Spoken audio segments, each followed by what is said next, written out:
Don't get too nervous. You don't have to do all the things. Yo, what is up everybody? Welcome back to the channel. This is part number 2 of a day in the life of a fix and flipper. We're going out and we're walking a property in real time, and I'm gonna show you guys exactly what we look at when we analyze and fix and flip.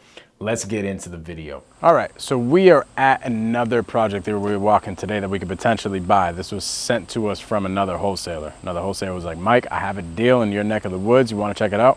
I was like, man, I'm looking at the numbers and I don't know if it's a deal, but let's go check it out at least. It's right down the street. So we're gonna check this thing out. What I really wanna do for you guys now though, is to show you guys how to walk a property and show you guys what to look for. So that was the main reason why I wanted to go to this property. I already looked at it and I'm like, I don't think that this is a deal, but who knows? If it was just a light cosmetic deal, then maybe it was a deal, but as we're looking at it, I can already tell, it's probably not a deal.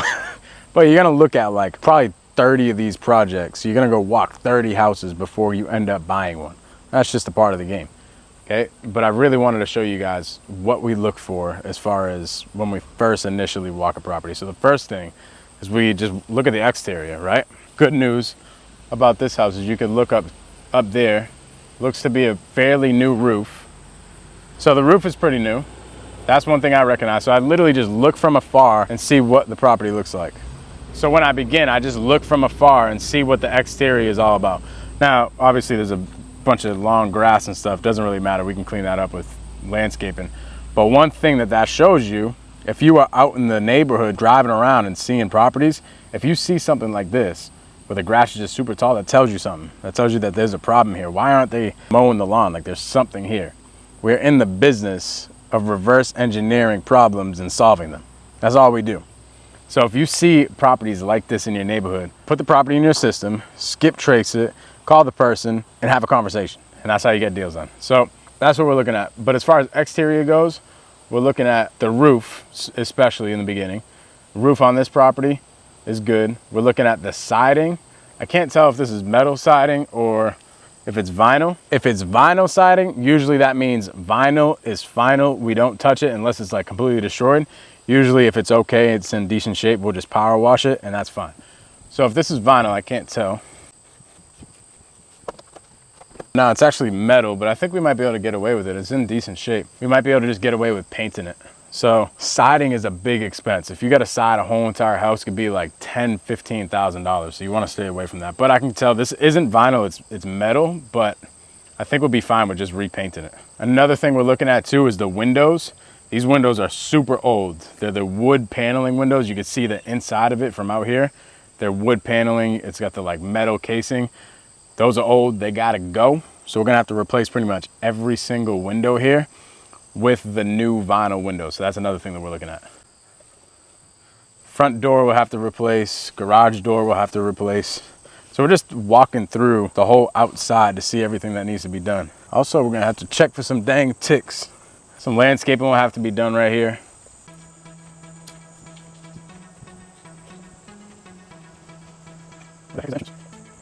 As you can see, there's a path here. That means people have been walking this property. I can imagine they have probably had a tough time selling it. Hello? Hi, how are you? Hi. How are you? I said we're potentially buying the house. Maybe, we don't know yet. We got to submit an offer. What's your name? I might potentially, if it makes sense for us. I'm not sure exactly how that was working. Usually what will happen, I'm not sure who was working the deal, if it was a realtor or whoever stopped the auction, but yeah, we'll have to look into that. I was sent this deal by one of our partners. So a lot of the times what will happen is our partners will go in and they'll stop the auctions to give us a chance to help the seller out so that they don't get foreclosed on or anything, and then we'll come in and we'll buy the house. Now, so maybe that's what happened. Do you know anything about the person that lived there? I have no idea. Yeah, because we don't. Now you guys got a bunch of acorns and stuff in your yard. We're hoping whoever buys it, they'll take this down, because it really, if you can come over here, I'll show you what I mean. I mean, it's a mess over there. See how it's growing into my yard? Mm-hmm. All these roots, so that has to be taken down, definitely. All right, yeah, if we buy the property, we'll be having more conversations. Thank you. What's your name again? Marion. And Marion. my husband is over there. Oh, there he is. Paul. There's my Nice. husband. Yeah. She was a very, very nice neighbor. But she had let because she got sick and she let the land go. So just, it's going to take a while to clean this all up. Well, hopefully we can clean it up for you. That'll be great. Do you guys know anybody else in the area that would like to sell their house? No, not that I know of. Now, are you from around here? My office is in Canton. Oh, you're in Canton. Oh, my brother lives in Canton. Nice. Yeah. Okay. Well, we're certainly hoping somebody's going to buy it. And Somebody will. I don't know if it's going to be us or not, but if it is, we'll take care of the tree Are for you you. able to get inside? I'm hoping. That's what we're trying to figure out. I have the lockbox and stuff from my partner. Oh, you do? Okay. What's your occupation besides looking cool? That's the only one. Look at my chain compared to yours. Come on. Oh, yours is probably more expensive. This is what happens when you get old. You got a good house. Price. So you are who? Mike. Mike. Yep. And I'm Marion, and this is Paul. Marion and Paul. And Well, One of the owners, I hope so. We're going to put an offer on the property. We're going to see if we can buy it. it's already. Well, we thought it was sold, but, because I think one of our partners stopped the auction Oh, so that we have a certain time period to buy the house. okay. Right, 30 days. Exactly. Oh, But you could lose your $5,000 too. That's what we're trying to avoid. yeah. I'm telling you, that house, the heat hasn't been on in probably 2.5 to 3 years. If I remember right, it was the water heater blew, the house got flooded and everything. Oh, wow. Yeah, no, I'm telling you, it Well, has he's to got come the down. lockbox, so he may be able to get in and look, Paul. Yeah, we're going to check it out. You got a key? Potentially. But, oh, you ain't got one? I haven't even made it to the door yet. Oh, one of the windows. Oh, good. I hope you get in and see Make what sure it he looks like. shuts his camera off. We'll let you guys know. Okay. No, All right. I believe it or not, I took care of her for a couple of months. Oh, yeah? Yeah. But she got so bad she had to go to a nursing home. Yeah. But she lived in a nursing home over 3 years. Yeah. 3 or 4 years. There's yeah. a lot of liens in that house too. Yeah. Well, we'll check it out. Whenever we put a property under contract, we'll have our attorneys check out like everything that's attached to the property and stuff. Okay. So, Waiting to see. I bet you the property tax hasn't been paid in 3 years. well, we'll find out. Water. That's what we heard. sewage. Yeah. That's what we heard. I mean, her grandchildren were coming over and doing things, but then we don't think anybody's I gonna- just think your partner paid too much for it. Yeah. Because it's going to take 100 to get that thing going right. Uh-huh. And we got a new building inspector in town, and he's not exactly. Well, that's good to Well, know. you don't know that. No, You heard? Yeah. yes, I know. Never mind heard. He The says, I idea know. is, once you get your plan made up, see what they want to do. They might take it down. Yeah, we'll see. The town. Well- you know something? I think the town's got a key to this house.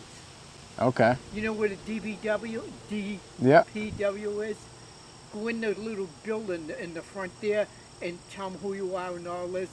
And you know, you put a bid in on the house and that, but you got the auctioneer didn't have a key. You people Yeah, have because they weren't able to get in Friday when they had the auction Right. last Friday. They All weren't right. able to get one. The whole neighborhood's here. You can take him with you, you know. No, he's a good neighbor. We want to keep it. I love it. Well, you guys seem like great neighbors too. I appreciate you guys. But Yeah. check that out with the key, like I said, All right. because I'm positive DPW has been in there. How long ago? They shut the water off. That was January 21. When all they did was shut it off at the street. The shut off is right next to the tree on the point house. Yeah. Okay, They cool. went inside it. No, the fire department went The inside. fire department. Oh, okay. Either one, fire department When or all the water was DPW. coming out. Yeah. Or All have right. him climb through a window. I'll throw them through the window. Yeah, we're gonna go check it out and try to make an offer on it. Well, thank you guys. Okay. Have a good one. You never know who you're gonna have a conversation with. So whenever we're at our flips, we'll talk to every single person in the area because you never know. Somebody could want to sell their property that's right down the street, or maybe they have a neighbor who wants to sell that's like 3 houses down. So all you got to do, this business is just talking to people. You literally just have conversations. How easy was that conversation? It was like the easiest conversation ever. Most people would have been like, they would have opened the door, heard somebody say hello, and then be like, oh my God, and they would have ran. It's like, yo, just have a simple conversation. That's it. She could be a good resource. All right.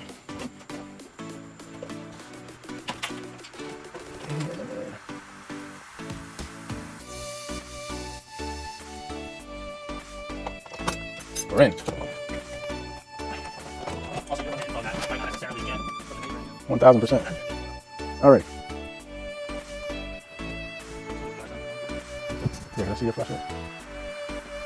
The shades. Oh, no. Alrighty, first things first. Going back to it, I take pictures of everything because I'll go back to the office. Think about it. We're looking at 3 different properties today. How are you gonna remember? How the heck are you gonna remember? Actually, I could see better on the camera, to be honest. So we're gonna need a full kitchen remodel. That's a given. How much do I weigh, bro? Nah, this scale is broken, bro. Hello? Hello? All right, not bad. We got Jesus. Jesus is in the building. We got Jesus everywhere. The Lord is with us.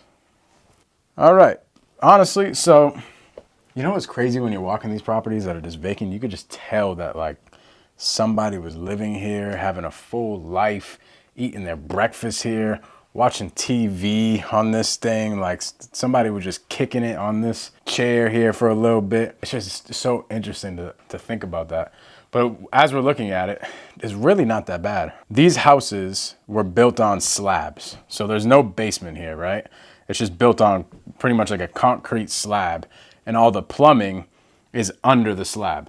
So usually what would happen, if that wasn't the case, if it was more of like a 2-level house and there was a basement, would go in the basement and would check out like the floorboards and would check out the floor joists and stuff like that to make sure nothing was rotten, would check out the foundation and all that. But we don't really have to do that here.